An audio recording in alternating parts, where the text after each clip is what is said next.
আচ্ছা, আজকে আমরা একটু অ্যাটমিক স্ট্রাকচার অর্থাৎ পরমাণু গঠন সম্পর্কে আলোচনা করব। সবার প্রথম জানতে হবে যে পরমাণুর গঠন কি কি নিয়ে হয়। একটা পরমাণু তিনটে কণা নিয়ে তৈরি হয়, অর্থাৎ একটা পরমাণু তৈরি হতে গেলে তিনটে কণা দরকার হয়, ইলেকট্রন, প্রোটন এবং নিউট্রন। এখন ইলেকট্রন, প্রোটন এবং নিউট্রন কোথায় থাকে সেই সম্পর্কে আমাদেরকে জানতে হবে।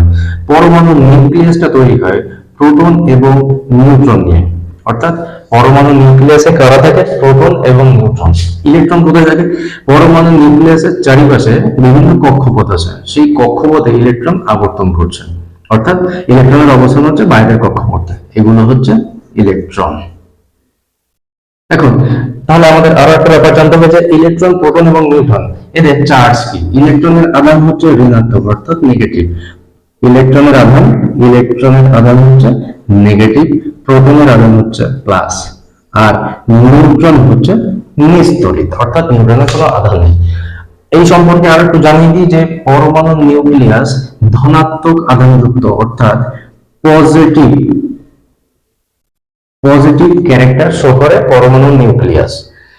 এবার আমরা দেখি যে নিউক্লিয়াসের বাইরে যে কক্ষপথ রয়েছে, এই কক্ষপথে ইলেকট্রন আবর্তন করছে। এখন প্রত্যেকটা কক্ষপথে ইলেকট্রন সমান সংখ্যক থাকবে না, কোন কক্ষপথে কতগুলো ইলেকট্রন থাকবে সেই সম্পর্কে আমরা একটু আলোচনা করি। আচ্ছা, যদি আমি প্রথম কক্ষপথকে কে বলি, দ্বিতীয় কক্ষপথকে এল বলি এবং তৃতীয় কক্ষপথকে এম বলি, এবং চতুর্থ একটা কক্ষপথকে কে এল এম এন।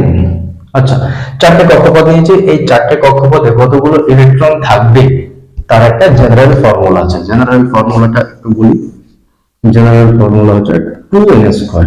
এখন মনে হতে পারে যে এন কি? এন হচ্ছে, এখানে এন হচ্ছে মুখ্য কোয়ান্টাম সংখ্যা। মুখ্য কোয়ান্টাম সংখ্যা, এখানে এন হচ্ছে মুখ্য কোয়ান্টাম সংখ্যা। আচ্ছা, মুখ্য কোয়ান্টাম সংখ্যা যদি হয় তাহলে কে কক্ষে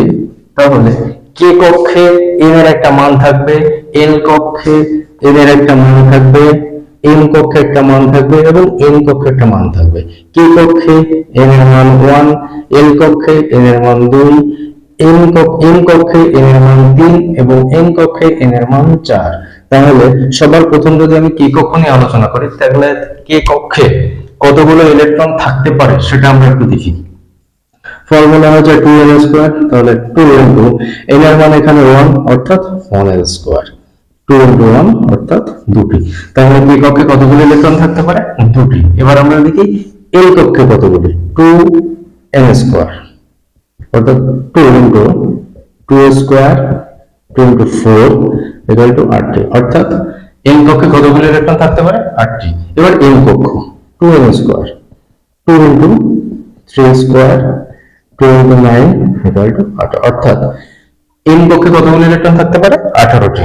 এবার এন কক্ষ 2n², একইভাবে আমরা বের করবো এন কক্ষে এন এর মান হচ্ছে 4 অর্থাৎ 4² করলে 16 হয়। তাহলে আমরা দেখতে পেলাম যে এন কক্ষে কতগুলো ইলেকট্রন থাকতে পারে? 32টি ইলেকট্রন থাকতে পারে। দেখো, এই সম্পর্কে আরো একটা ব্যাপার আমাদেরকে জানতে হবে যে একটা পরমাণু কখন ধনাত্মক আয়নে পরিণত হয় অর্থাৎ ক্যাটায়নে পরিণত হয়, আর কখন একটা পরমাণু অ্যানায়নে পরিণত অর্থাৎ ঋণাত্মক আয়নে পরিণত হয়। তাহলে আমি একটা পরমাণু নিয়ে আলোচনা করছি, সোডিয়াম। এই সোডিয়াম যদি একটা ইলেকট্রন ত্যাগ করে, আমরা ই কে ইলেকট্রন দ্বারা প্রকাশ করছি, যদি সোডিয়াম একটা ইলেকট্রন ত্যাগ করে তাহলে Na প্লাস অর্থাৎ সোডিয়াম আয়ন তৈরি করে, সোডিয়াম ক্যাটায়ন। এক্ষেত্রে আমরা জানি একটা পরমাণু নিউক্লিয়াসে কে কে থাকে? প্রোটন আর নিউট্রন থাকে, বাইরের কক্ষপথে কারা থাকে? ইলেকট্রন। এখন পরমাণু সবসময় নিস্তড়িত হয়, অর্থাৎ পরমাণু কোন রকম চার্জ শো করে না, না প্লাস না মাইনাস, অর্থাৎ পরমাণু নিউক্লিয়াসে প্রোটন এবং ইলেকট্রন সংখ্যা, ইলেকট্রন যেহেতু বাইরে আছে পরমাণুতে, তাহলে প্রোটন সংখ্যা এবং ইলেকট্রন সংখ্যা সমান থাকে।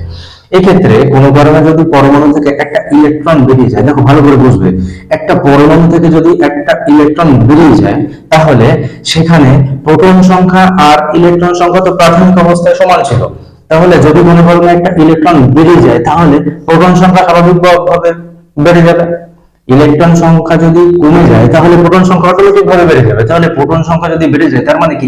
একটা প্রোটনের চার্জ বাড়ছে, তাই সোডিয়াম প্লাস আয়ন তৈরি করছে। ঠিক একইভাবে আরেকটা উদাহরণ দিই, যদি পটাশিয়ামের আয়নের সংকেত হচ্ছে কি, অর্থাৎ পটাশিয়ামের সংকেত হচ্ছে কে। এবার পটাশিয়াম যদি একটা ইলেকট্রন ত্যাগ করে, অর্থাৎ একটা ইলেকট্রন যদি পটাশিয়াম থেকে বেরিয়ে যায়, তাহলে দেখো পটাশিয়াম আয়নে তো প্রোটন আর ইলেকট্রন সমান ছিল। এখন কোন কারণে যদি একটা ইলেকট্রন বাইরে বের করে দেওয়া হয়, তাহলে কি ইলেকট্রন সংখ্যা কমে যাবে, কিন্তু প্রোটন সংখ্যা তো বের হয়নি, তাহলে প্রোটন সংখ্যা যেমন ছিল তেমনই থাকবে। শুধু ইলেকট্রন বেরিয়ে যায়, প্রোটন সংখ্যা একটা বেশি দেখাচ্ছে কার থেকে, ইলেকট্রনের থেকে। তাহলে তখন কি হবে, পটাশিয়াম প্লাস অর্থাৎ ক্যাটায়ন তৈরি করবে। আচ্ছা অ্যানায়ন কিভাবে হয়, অ্যানায়ন নিয়ে একটু আলোচনা করি। অ্যানায়ন হচ্ছে যদি কোনো কারণে পরমাণুতে ইলেকট্রন প্রবেশ করে, অর্থাৎ পরমাণু যদি ইলেকট্রন গ্রহণ করে, যদি Cl অর্থাৎ ক্লোরিন যদি একটা ইলেকট্রন গ্রহণ করে, ইলেকট্রনকে আমরা ই দ্বারা প্রকাশ করছি, যদি গ্রহণ করে, তাহলে দেখো ক্লোরিনে, এই যে ক্লোরিন, এই ক্লোরিন পরমাণুতে তোমার ইলেকট্রন এবং প্রোটন, ক্লোরিন পরমাণুতে ইলেকট্রন এবং প্রোটন সমান সমান ছিল, তাই ক্লোরিন নিস্তরিত অবস্থায় ছিল। এখন ক্লোরিন পরমাণু যদি একটা ইলেকট্রন গ্রহণ করে, তার স্বাভাবিকভাবে ক্লোরিন পরমাণুতে ইলেকট্রন সংখ্যা বেড়ে যাচ্ছে, কিন্তু প্রোটন সংখ্যা তো যেমন ছিল তেমনই আছে, তাহলে কি ইলেকট্রন সংখ্যা বেড়ে যায়। আর আমরা জানি ইলেকট্রনের আধান হচ্ছে মাইনাস, তাই ইলেকট্রন সংখ্যা যখনই বেড়ে যাচ্ছে তখনই ক্লোরিন মাইনাস আয়ন তৈরি করছে। ঠিক এইভাবে না পরমাণু থেকে ইলেকট্রন বেরিয়ে গেলে ক্যাটায়ন তৈরি হয়, অর্থাৎ ধনাত্মক আয়ন তৈরি করে। ঠিক একইভাবে কোনো পরমাণু যদি ইলেকট্রন গ্রহণ করে, সেক্ষেত্রে ঋণাত্মক আয়ন তৈরি করে।